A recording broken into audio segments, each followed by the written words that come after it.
Bonjour Anne Niva, reporter de guerre, spécialiste de la Russie. Merci d'être avec nous. Alexeï Navalny, 47 ans, 1124 jours derrière les barreaux de prison russe. Avez-vous été surprise par son décès? Bonjour Anne. Non, pas vraiment malheureusement, même si j'ai été choquée, émue. Bien sûr que Alexeï Navalny lui-même pensait à sa mort en tant qu'opposant politique numéro un à Vladimir Poutine. Il l'avait même évoqué à plusieurs reprises dans certaines interviews. Mais là, tout le monde a été pris de court. Et on a eu des explications qui sont extrêmement mystérieuses et qui peuvent être On ne remises en saura question jamais probablement ce qui par s'est vraiment l'administration passé. pénitentiaire. Pour le moment, on ne sait que ce qu'ils ont dit. Vous me disiez tout à l'heure, c'est la fin d'une époque. Ça veut dire quoi? Oui. Ah, ça, c'est très important. Ça veut dire qu'il y aura un avant et un après Alexeï Navalny. Parce que Alexeï Navalny a complètement modernisé, transformé la façon d'être un homme politique en Russie et un homme politique d'opposition. Et c'est justement la raison pour laquelle il a été le gêneur. Alexeï Navalny a eu des méthodes innovantes, très innovantes de politique. Il a été faire de la politique dans la rue, il a utilisé les médias sociaux, il avait des bureaux dans plus de 40 régions de la Fédération de Russie. Il a fait tout ce qu'il pouvait pour rester en opposition au pouvoir. Par exemple, prôner le vote intelligent. Le vote intelligent, pour lui, c'était de voter. Puisque lui, on l'empêchait de se présenter à la dernière présidentielle russe. Il n'a pas pu se présenter en tant que candidat. Donc il disait, il faut voter pour n'importe quel candidat, sauf Vladimir Poutine. Vous disiez, lui, il était revenu, c'était un opposant de l'intérieur. C'était aussi ça, sa force et son choix. Tout à fait.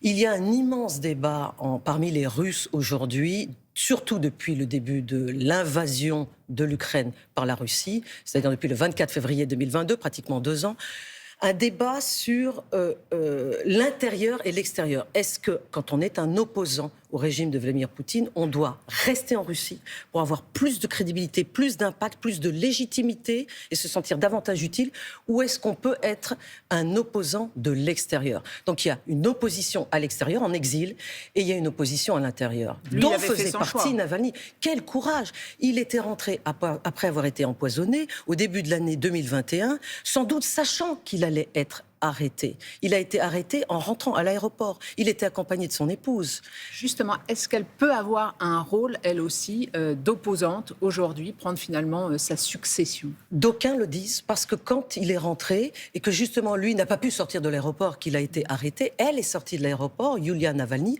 elle a été acclamée par la foule. Et il disait d'ailleurs d'elle, ma femme est plus radicale que moi. Et elle a dit depuis, elle a toujours dit, il n'a pas peur, en parlant de son mari, je n'ai pas peur, et nous souhaitions que vous n'ayez pas peur, vous, le peuple russe, ceux qui sont dans l'opposition. Et elle était hier à Munich, dans une conférence sur la sécurité à laquelle participaient des Américains et des Européens, et elle a parlé. Elle a tout de suite mis en cause Vladimir Poutine, de toute façon. Oui, elle a dit qu'il était responsable, mais vous vous rendez compte, cette femme vient de recevoir l'information selon laquelle son mari est mort, elle a d'abord dit qu'elle n'y croyait pas, et puis tout de suite, elle a eu un discours politique. Est-ce que la population russe, elle n'est pas en état aujourd'hui de s'opposer à Vladimir Poutine? Ah, il est extrêmement difficile de s'opposer aujourd'hui en Russie à Vladimir Poutine. Encore plus depuis la guerre. La guerre a tout changé. Depuis que Vladimir Poutine est au pouvoir, c'est-à-dire depuis plus de 20 ans, en fait, quand on y réfléchit, on a eu droit à une évolution vers toujours davantage de restrictions du point de vue de l'expression politique. Mais aujourd'hui, ça dépasse l'entendement, Anne. Ça dépasse véritablement l'entendement. C'est-à-dire que plus personne ne peut s'exprimer publiquement contre la guerre, contre Vladimir Poutine, contre l'armée russe. Si quelqu'un le fait, il peut être emprisonné pour de nombreuses années. Donc les gens se taisent. Ils se taisent. Ça ne veut pas dire qu'ils n'en pensent pas moins, mais ils n'ont plus le droit de parler. Et ça, c'est volontaire. On les empêche de parler. Alors là, il y a, depuis la mort de Navalny hier, des personnes, plusieurs centaines de personnes à Moscou et ailleurs, qui déposent une rose en son honneur, des condoléances. Mais ce ne sont pas des manifestations. Quelles doivent être les réactions des Occidentaux? Est-ce qu'il faut prendre de nouvelles mesures, de nouvelles sanctions contre la Russie? Est-ce que c'est utile? Écoutez, Joe Biden, le président américain, lui-même, hier, a réagi à l'annonce de la mort d'Alexeï Navalny et il a pointé immédiatement le doigt sur Vladimir Poutine. Alors, il n'a pas prononcé le mot d'assassinat. Mais il a dit la responsabilité de la disparition de l'opposant numéro 1 à Vladimir Poutine, Alexei Navalny, repose sur les épaules de Vladimir Poutine. Et il a tout de suite ajouté: que peut-on faire de plus? Effectivement, a dit Joe Biden, nous sommes déjà dans des sanctions, un énième paquet de sanctions. Il est difficile de faire quoi que ce soit de plus. On a entendu les mots d'Emmanuel Macron hier, qui s'est quand même livré à une charge violente, parlant de volonté d'agression, notamment à l'égard des Européens. Est-ce qu'on est dans une escalade? Est-ce qu'on va vers la guerre? Alors, effectivement, Emmanuel Macron, hier, s'est démarqué, a eu un discours qui était un peu plus direct par rapport à ce qu'est en train de faire Vladimir Poutine. Et c'est nouveau de la part d'Emmanuel Macron. Je rappelle qu'hier, Emmanuel Macron recevait à Paris le président ukrainien Volodymyr Zelensky. Et en quelque sorte, vous savez, il y a parfois deux actualités se télescopent. Ça n'est pas voulu. Voilà, effectivement, ça n'est pas voulu. Donc, Emmanuel Macron, le discours qu'a prononcé Emmanuel Macron était déjà préparé. C'est pas un discours qui était en réaction à la mort d'Alexei Navalny. Et dans ce discours, Emmanuel Macron, effectivement, a eu des mots très forts pour signifier à Vladimir Poutine que l'Europe répondrait, que l'Europe ne se laisserait pas faire.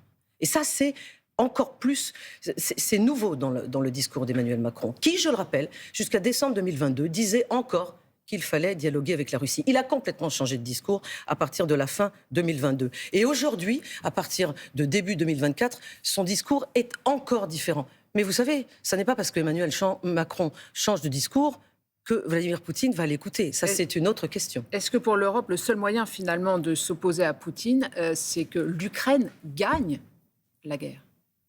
Mais bien évidemment, l'Europe souhaite que Volodymyr Zelensky gagne la guerre, que l'Ukraine gagne la guerre, mais ça n'est pas parce que l'Europe le souhaite que cela va se produire. C'est-à-dire qu'il faut cesser avec de la rhétorique de part et d'autre.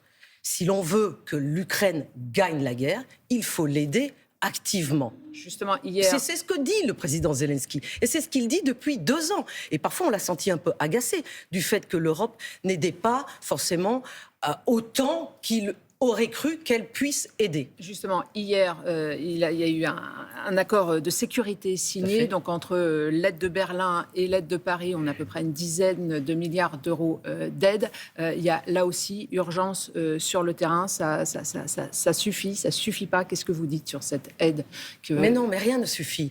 Rien ne suffit, Anne, parce que de toute façon, une fois de plus, ça n'est pas nous, Européens, ou nous, journalistes, dans le confort de nos studios, qui allons changer le cours de la guerre, ni nos politiques européens qui font leur discours. Ce qui va changer le cours de la guerre, c'est ce qui se passe sur le terrain, sur le front. Et sur le front, dans la nuit d'hier à aujourd'hui, ce sont pour le moment les Russes qui ont repris l'offensive sur Avdiivka. Exactement. Mais ça dure depuis très longtemps. Mais ils n'ont pas gagné la guerre. Juste pour rappel, pour cette nuit, l'armée ukrainienne a annoncé qu'elle se retirait de la ville d'Avdiivka dans l'est de l'Ukraine après des mois et des mois de combat. Donc, ça ne veut pas dire que l'armée russe gagne la guerre. Ça veut dire simplement que ce front est bloqué et que si on veut le débloquer, il faut évidemment que l'Ukraine ait les moyens de se défendre. Pour le moment, l'Ukraine estime qu'elle ne les a pas encore assez par rapport à la force de frappe côté russe. L'aide doit venir aussi des États-Unis ou pour l'instant c'est totalement bloqué ? L'aide doit venir également des États-Unis et le discours de Joe Biden hier, auquel j'ai fait référence tout à l'heure, quand il a parlé de la mort de Navalny, il en a profité pour dire que l'histoire, avec un grand H, était en train de regarder ce qui allait se passer à la Chambre des représentants. Puisque, comme vous le savez, le Sénat, la Chambre haute, a voté l'aide à l'Ukraine, l'aide américaine à l'Ukraine, alors que la Chambre des représentants, qui est dominée par les Républicains, ne l'a pas encore votée. Donc l'Ukraine se trouve à la croisée des chemins. Rien n'est encore réglé aujourd'hui dans la guerre qui oppose la Russie et l'Ukraine. Et l'Europe ne doit rien lâcher. L'Europe doit continuer à agir plutôt que parler. Merci Anniva. Je précise que vous sortez un livre, La haine et le déni, aux éditions Flammarion. Sur cette guerre, absolument, dans quelques semaines. Merci. Merci beaucoup Anniva, grand reporter.